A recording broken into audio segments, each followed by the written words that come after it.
before I get started with this Raw review, shout out to Bret the Hitman Hart. If you guys don't know, the Hitman has been diagnosed with some cancer and he's going to be entering the battle with cancer. Bret Hart, wish you the best of luck in your battle with cancer. I know you're going to beat it because you're the best there is, the best there was, and the best there ever will be. You are my thoughts and prayers. Go get him, Hitman. Ladies and gentlemen, this week's episode of Raw kicked off in the most innovative way possible, the most freshest way possible, as we had Paul Heyman come out there and do the usual talking, hyping up his client, Brock Lesnar, talking about how Brock Lesnar is going to go there and unleash Suplex City on Dean Ambrose and Roman Reigns at Fastlane, and who gives a shit? The same old Paul Heyman promo. That's a great way to start off Monday Night Raw. Just have Paul Heyman go out there and talk and talk and talk. That's more innovative than having the Authority going out there and talk and talk and talk. WWE, change up your goddamn openings. Why is it that we have to have talking kickoff Raw every single week? I mean, seriously, this is what you do with Brock Lesnar. You have Brock Lesnar on your shows, and all this guy does, and I wish I had Brock Lesnar's job, man. All he has to do is show up and cut off t-shirts, wear some sweatpants, stand there, look intimidating, laugh at what other people say to him, and this guy gets paid like somewhat near like 6 figures just to do that shit. I wish I had Brock Lesnar's job. But besides the point, this is not a good way to kick off your show. And then afterwards, you tease us with Dean Ambrose coming out, right? So Dean Ambrose comes out afterwards. Dean Ambrose is all like, I'm not afraid of the Beast Incarnate. You can take me to Suplex City, but I'm the Iron Man of the WWE and all this other crap. And I'm like, who cares? Like, seriously, it's like, and there was no tension built between Lesnar and Ambrose at all, I thought. Like, Lesnar just kind of stood there and was like, while Dean Ambrose was just talking, saying that he's going to beat Brock Lesnar. Like, what happened to the combustion and the spontaneity of Dean Ambrose? Remember when Dean Ambrose used to come out and used to be fun and entertaining? People were all like, oh man, Dean Ambrose deserves more mic time after that promo. Dean Ambrose, such a good promo. I was saying to myself, man, WWE just ruined this guy. This guy used to be so much better, and now he's just coming out here cutting a pretty decent promo, but not adding any effect to it. Like, if you're not afraid of the beast, you don't have to say it. Show it. Actions speak louder than words, and frankly, to be honest, the beginning of this Raw did not have enough action for my taste. WWE, this is why you piss me off sometimes.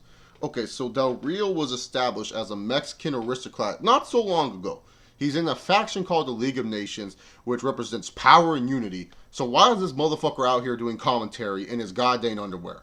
just unreal to me. Like, he's dressed up in his ring gear looking like he's about to wrestle, but no, he's out there for commentary. What, he can't even wear one of his Alberto Del Rio t-shirts? You're telling me he doesn't even have an Alberto Del Rio t-shirt anymore? You just have Del Rio sitting out there in his ring gear?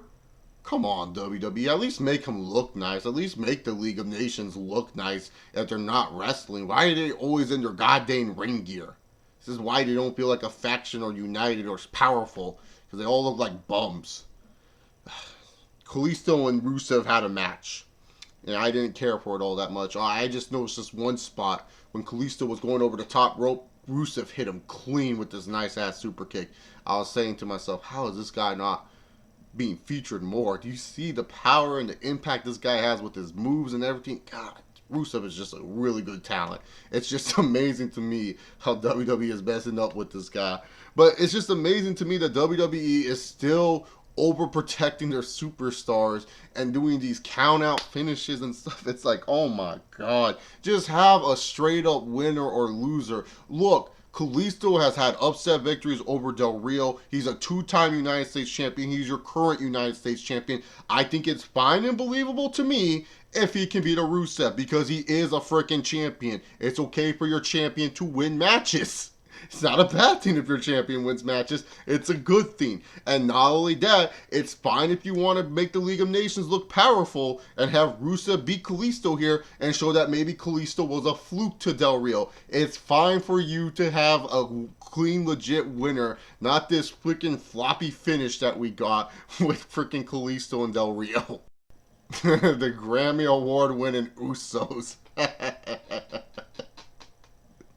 Fucking Lillian Garcia. I was like, at first I had to double take because I was watching Raw. I was half watching Raw, to be honest with you. I had the NFL Super Bowl media day on the background for night one. You know, they were interviewing the players, so I had that in the background, right? And Peyton Manning was talking, so I was listening to what Peyton Manning was saying mostly than what Lillian Garcia was saying. But then all of a sudden, when I heard her do the introduction, I swear at the corner of my ear I heard Grammy Award winning Usos. I was like, wait, what? Did she really just say Grammy Award winning Usos? Like, that was the only interesting thing I heard about the Usos in a long time. Thank you, Lillian Garcia. You actually made the Usos somewhat interesting. Grammy Award winning. Why is the garbage man still employed with the WWE? Why is the Big Show wrestling the garbage man? And why is WWE so obsessed with pushing that Care Bear ass Braun Strowman? Oh, God dang, WWE, you're killing me. I don't want to see Big Show and Braun Strowman at Fastlane. I don't. That's painful just thinking about it. Why is Big Show a face again? Like, they make Big Show into the most dumbest character. This guy was aligned with the Authority at one point in time. He had it all made, and now all of a sudden that broke off. Like, why? Why isn't the Big Show still with the Authority? It would make more sense. Ah!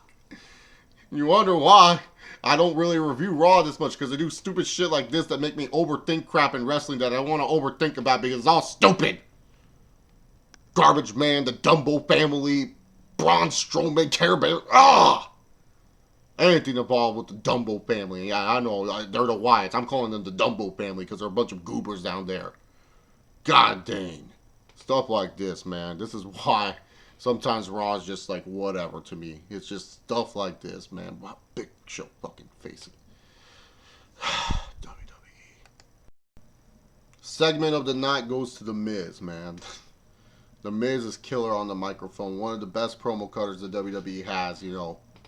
He killed it, man. He made sure AJ Styles didn't talk tonight. I mean, pretty much WWE was like, fuck you, AJ. Don't talk. Just go out there and kick shit, as Chavanier on Twitter would say to me. We signed you to do flips and shit, not to freaking talk.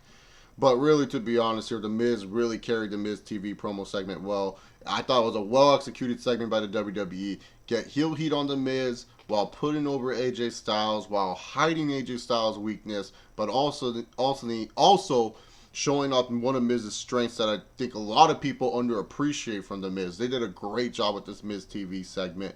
Very, very good stuff. It's just such a shame that WWE is kind of wasting this potential and this momentum that they have on SmackDown. I feel like you could have at least built up another week of it and save it for Monday Night Raw. Maybe have an announced match for Monday Night Raw a week in advance that people can kind of be looking forward to. Dab on them, folks. Woo! Super Cam, the Panthers. And I know what some of you people are saying who actually know my NFL team. A lot of you motherfuckers are probably saying, Chase, aren't you a Chargers fan? Yeah, I'm still a Chargers fan. That's never going to change.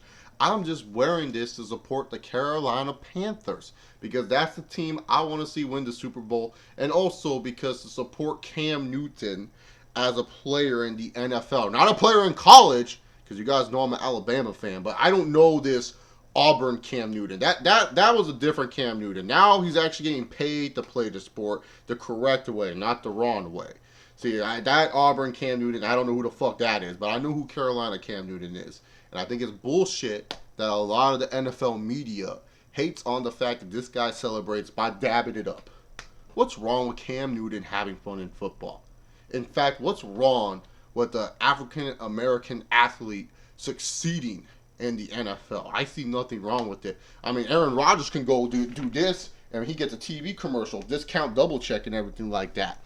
Tom Brady can go pump his fist, scream in people's face and all that stuff after he scores like his quarterback sneak. Nothing wrong with that. Hell, J.J. Watt, after getting a sack when his team's getting blown out in the game, could go, they turn on that stupid turn down for what song, and then all of a sudden, motherfuckers love it. They're all like, oh, J.J. Watt, he's so good, J.J. Watt.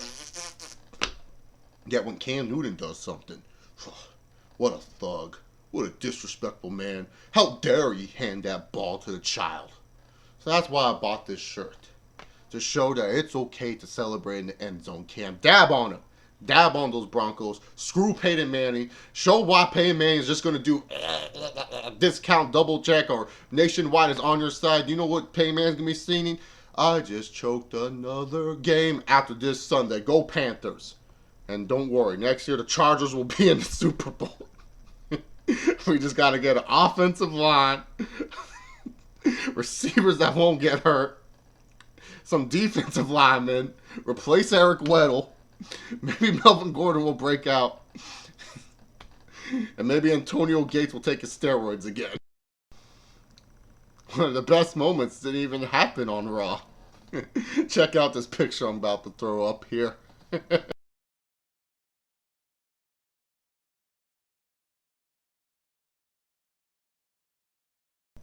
Want a step, Steph? Want a step? Don't you ever call out Martin Jannetty ever again, you bitch. He gonna get you. So when I do my live Q&A this week, I answer all questions, but there's few questions I don't like talking about, and that main question I don't like talking about is politics. I don't like talking about politics whatsoever.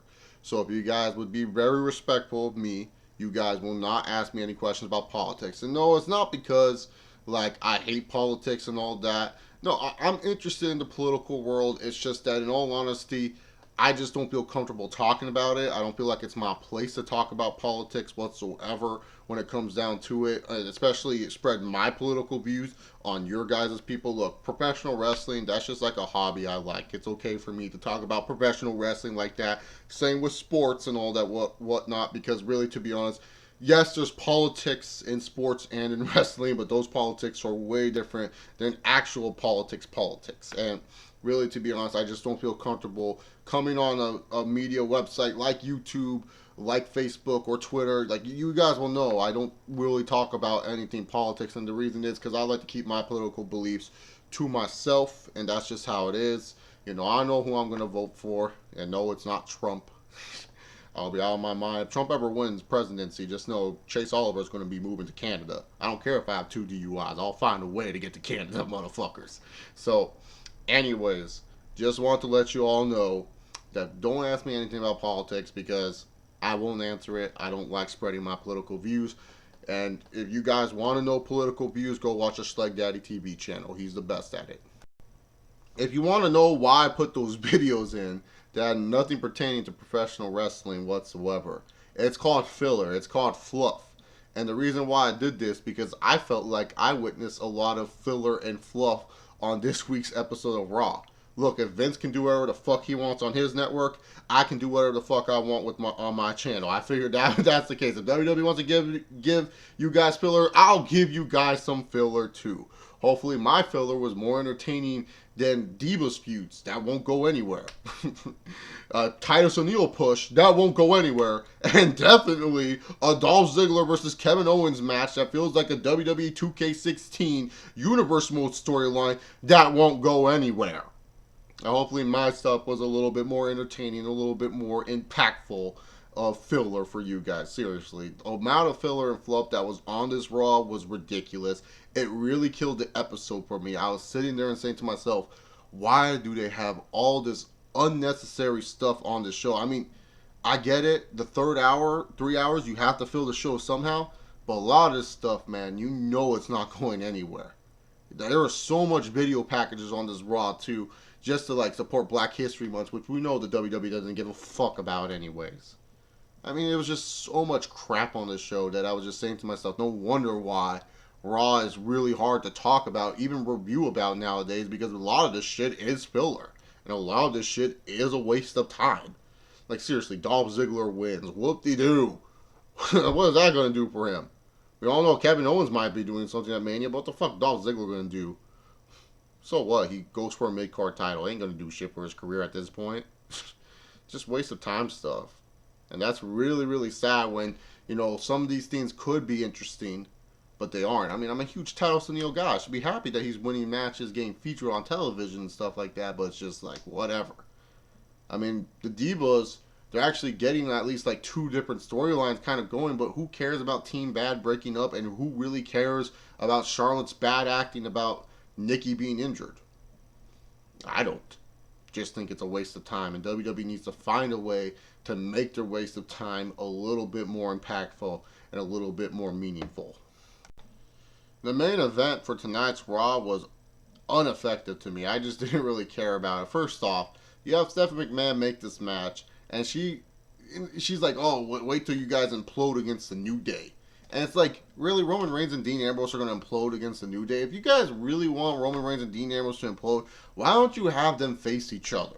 like in all honesty, if you guys hate these guys so much, like, why put them in a fair tag team match? Just have them face each other in some no-holds-barred hardcore ladder match. I don't know. Do something with these guys so that way these guys want to beat each other up. If you guys really, really hate Roman Reigns and Dean Ambrose and their family bond. And, you know, building up to this main event, they didn't really do anything else but that. They had Triple H have a backstage segment with Brock Lesnar being all like, you want to face me at WrestleMania? And Brock's like, yeah, I'm going to. I'll see you at Mania. Yeah, I will too. Like, hyping up a possible WrestleMania main event between Triple H and Brock Lesnar. And I was saying to myself, that feels like more of a main event worthy match for AT&T Stadium, WrestleMania 32, than a Triple H versus Roman Reigns, and definitely a Triple H versus Dean Ambrose. I mean, seriously, just seeing those two big stars looking at each other, I was saying to myself, that right there, that's a main event. I don't know what WWE's thinking that Triple H and Roman Reigns is the main event, but Triple H and Brock Lesnar, that feels like more of a main event to me. So they're hyping up this match that we know is not going to happen because we know WWE's set in a certain way of doing things at Fastlane. But worst of all, it's like you have the New Day in the main event, but you don't do anything with the New Day whatsoever. You don't have it where the New Day, like, interrupt Roman Reigns during an interview or talk to Dean Ambrose backstage or, you know, just kind of be trolls to them throughout the night. You just didn't have any of that whatsoever. You didn't even have the New Day cut a promo. I thought the New Day was one of your hot acts. You would think if you have a hot act, you would try to feature them at the most that you can. I mean, you've done it before where you've had it where guys have multiple segments throughout the show. So what's wrong with the New Day having multiple segments throughout the show? I just didn't get it. And it just felt like this lead up to the main event was really weak. The main event match itself was really weak in my personal opinion. And the ending that we got was really weak. And Brock Lesnar comes out because Triple H tells him, you should beat up Dean Ambrose. That's not the Brock I know. The Brock I know would have taken that shit. And Brock all of a sudden to realize, yeah, I would have taken that shit. It's like, the fuck is this shit? Like, Brock Lesnar just goes out there and F5s Dean Ambrose, and we're supposed to be like, yeah, pumped now for that triple threat main event. I've seen Brock Lesnar F5 motherfuckers before. Best way to end the show is just have Brock Lesnar just destroy everything. Just have Brock Lesnar suplex everything and anyone in his goddamn way.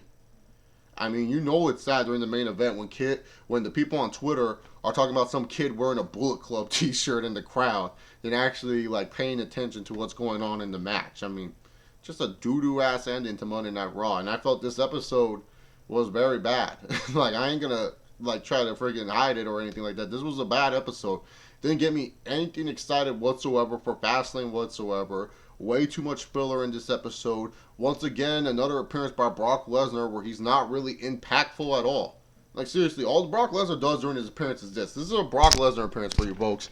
Comes out, stands there, like this. He stands there, he smiles a little bit. Oh, I gotta roll up the sleeves for this one just because it's Brock Lesnar. He always does this. He's standing there like this, laughs, backstage like this, just chilling, doing nothing. Comes out, pretend this is a superstar, pretend this is some wrestler.